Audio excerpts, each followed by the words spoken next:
अस्सलामुअलैकुम, खुशामदीद। अस्सलाम वालेकुम, क्या हाल है? उम्मीद है खैरियत से होंगे। आज का हमारा टॉपिक वही स्टोइकियोमेट्री जो हम पढ़ते हुए आ रहे थे कि mass mass relation, mass volume volume volume, उसके बाद फिर लिमिटिंग रिएक्टेंट पढ़ा। उसी का एक आखिरी हिस्सा यहाँ पर है। 3 टॉपिक एक साथ है यहाँ पर, थ्योरेटिकल यील्ड, ठीक है। दूसरे नंबर में आपको नज़र आ रहा होगा प्रैक्टिकल यील्ड और परसेंटेज यील्ड। 3 टॉपिक एक साथ इसके अंदर है। डेफिनेशन तो सामने लिखा हुआ मिलेगा, लेकिन डेफिनेशन तो पेपर के लिए होता है। हमें असल में चाहिए कॉन्सेप्ट, कि हमें कॉन्सेप्ट क्लियर होना चाहिए कि ये theoretical yield, practical yield, percentage yield, ये तीनों किस बला का नाम है। इन दोनों से पहले एक वर्ड के बारे में हम डिस्कस करेंगे, परसेंटेज।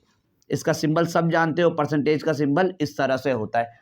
परसेंटेज निकालने भी नॉर्मली आता है। परसेंटेज निकालने का तरीका अमूमन आप लोगों ने अगर देखा होगा, ऑप्टेन ऊपर होता है। जब भी आपके बचपन से ही परसेंटेज का खेल चल रहा होता है, लड़ाई बचपन से ही परसेंटेज के लिए चल रही होती है। बच्चों को दिमाग में बैठा दिया जाता, कुछ भी हो जाए, भले तुम्हारा कॉन्सेप्ट हो ना हो, बस परसेंटेज अच्छी आनी चाहिए, ये टारगेटेड बच्चों के दिमाग में बैठा दिया जाता है। तो परसेंटेज निकालने का क्या फॉर्मूला होता है? जैसे अगर आपके पास कोई चीज़ 600, ठीक है, आपका आया है 600 मार्क्स आउट ऑफ 1000, तो आपसे पूछा जाए कि बताइए आपका मार्क्स कितना आया होगा, तो अब आपका परसेंटेज कितना आया होगा। तो ये वैल्यू इतनी आसान है कि हो सकता है कुछ बच्चे देखते ही पता चल जाए उन्हें कि भाई इसका परसेंटेज 60 आएगा। परसेंटेज का फॉर्मूला क्या है? परसेंटेज इज इक्वल टू, ऊपर जब भी पेपर के लिए काम करते हो, रिजल्ट वगैरह के लिए, ऊपर आता ऑब्टेन मार्क्स, नीचे आता है टोटल मार्क्स, ऐसा ही है, और मल्टीप्लाई बाई 100, ये फॉर्मूला है। इसके अंदर अगर ये वैल्यू रखेंगे 600 डिवाइड बाई, हमेशा ऑप्टेन ऊपर रखा जाता है, याद रखना है, कभी भी आप नीचे नहीं रखोगे ऑप्टेन वाले को। डिवाइड बाई आपने 1000 से किया और मल्टीप्लाई बाई 100। परसेंटेज के लिए हमेशा 100 से मल्टीप्लाई करते हैं। इस सबको कैलकुलेट करोगे, आखिरी आंसर जो आएगा, 0 से 0 कटा, यहाँ 0 से 0 कटा, यहाँ 0 से 0 कटा, बच कितना गया हमारे पास? 60%। बोलोगे सर ये तो बड़े आसानी से निकल कर आ गया, फॉर्मूले के बगैर भी हम इसको निकाल सकते थे। फॉर्मूले के बगैर जरूर आप इसको निकाल सकते थे, क्योंकि ये वैल्यू आसान थी। लेकिन अगर मैं आपसे ये पूछ लेता कि भाई हमारा आया 600 मार्क्स आउट ऑफ 950, 950 नंबर का आपका टोटल था, और हमारा नंबर आया 600, अब डायरेक्ट निकाल लो। अब फंस जाओगे यहाँ पर। अब आपको यहाँ पर किसकी रिक्वायरमेंट होगी? फॉर्मूले की। वो यही फॉर्मूला है, ये फॉर्मूला आपको काम देता है। दुनिया भर के जितने भी पेपर परसेंटेज निकलता है वो इसी बेस में निकलता है।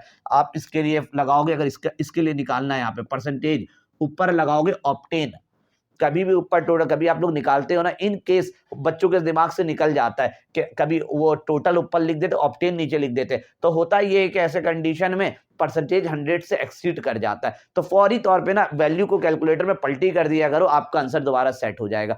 फिर याद करने का एक तरीका भी है कि ऊपर ऑप्टेन आता है अल्फाबेट में, अगर याद रखना है तो ओ बड़ा होता, ओ पहले आता है, ये टी, तो भाई MNO, फिर PQRST, यानी ओ पहले आ रहा है तो उसको ऊपर रखेंगे, और टोटल बाद में आ रहा है तो उसको नीचे रखेंगे। अल्फाबेट के हिसाब से अगर अरेंज करो, जहन से निकल जाता, उसके लिए बताया मैंने। तो ऊपर इसके हवाले से अगर मैं चेक करूं कि इसका परसेंटेज कितना निकल कर आएगा, वो वैल्यू बड़ी आसान थी, तो इसका तो ऐसे ही पता चल रहा था 60%। बिना फॉर्मूले से भी हम निकाल सकते थे, लेकिन इसको हम बिना फॉर्मूले से नहीं निकाल सकते। तो आप इधर लगाइएगा, ऊपर लिखिएगा ऑप्टेन, कितना ऑप्टेन किया है? 600, नीचे आएगा 950 मल्टीप्लाई बाई 100। अब इसको आप कैलकुलेट करिएगा, तो इसको कैलकुलेट करने पर जो आंसर आएगा वो आंसर होगा हमारे पास 63.157। आगे 8 वगैरह भी कैलकुलेटर से निकालिएगा तो ये वाला परसेंटेज आ जाएगा। तो परसेंटेज निकालने का यही तरीका होता है कि ऊपर रखा जाता है ऑप्टेन को और नीचे रखा जाता है टोटल को, यानी ऊपर हमेशा वैल्यू कम होगी।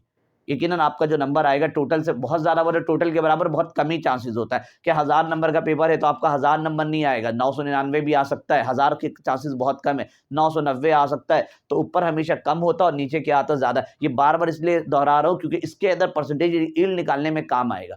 तो हमेशा कम वैल्यू को ऊपर रखना है और ज़्यादा वाले को नीचे रखना। थ्योरेटिकल यील्ड, प्रैक्टिकल में भी पूरा डिटेल में बता रहा हूँ।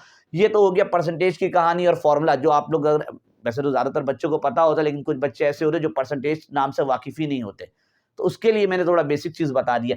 अब हम आते हैं अपने थ्योरी की तरफ। परसेंटेज का बात कर लिया हमने, थ्योरेटिकल यील्ड और प्रैक्टिकल यील्ड, इसको समझने से पहले आपको नॉर्मल लाइफ के कोई एग्जाम्पल को ले लिया जाए तो समझने में आसानी हो जाती है।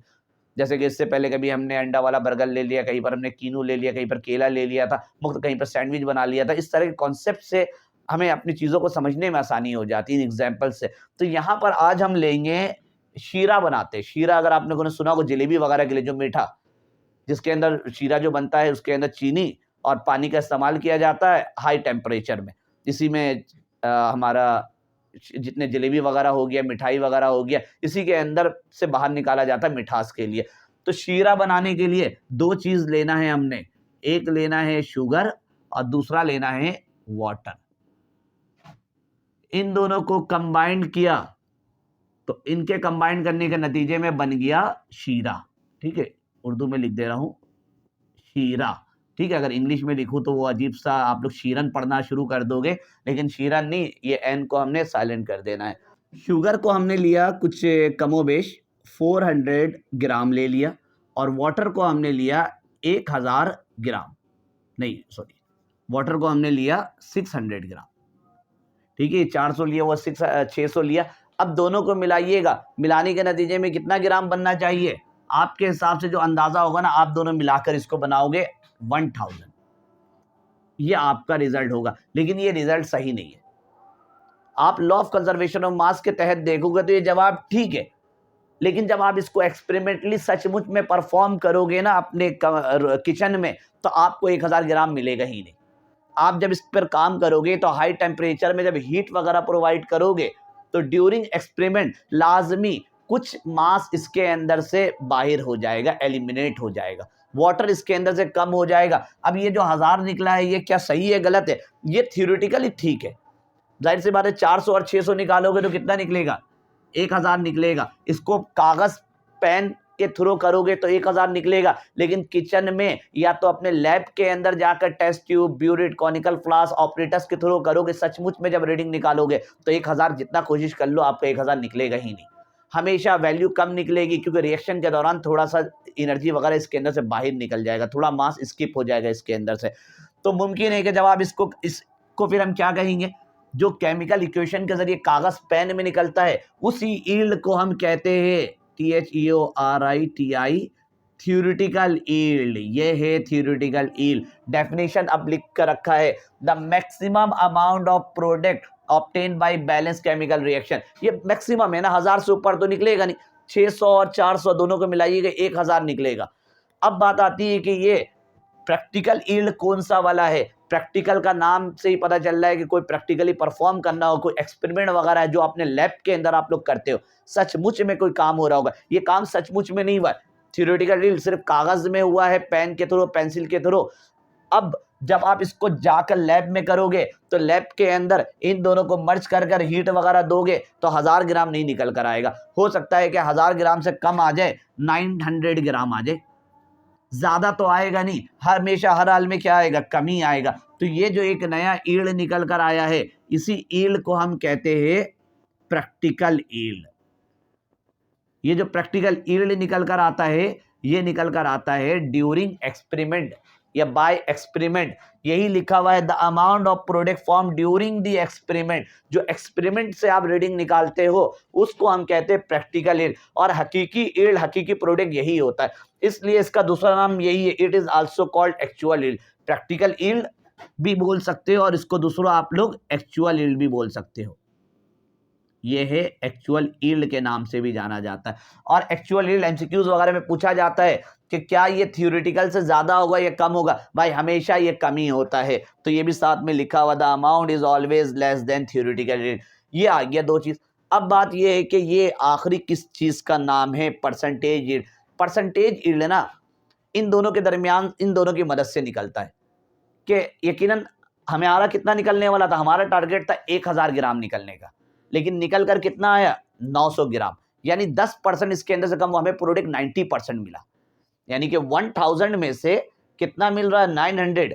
900 का मतलब है, अगर आप देखोगे तो ये बात यही हुई। अगर मैं इसको यहाँ पे लिखना चाहूँ तो भाई हमें मिल रहा है 900 आउट ऑफ 1000।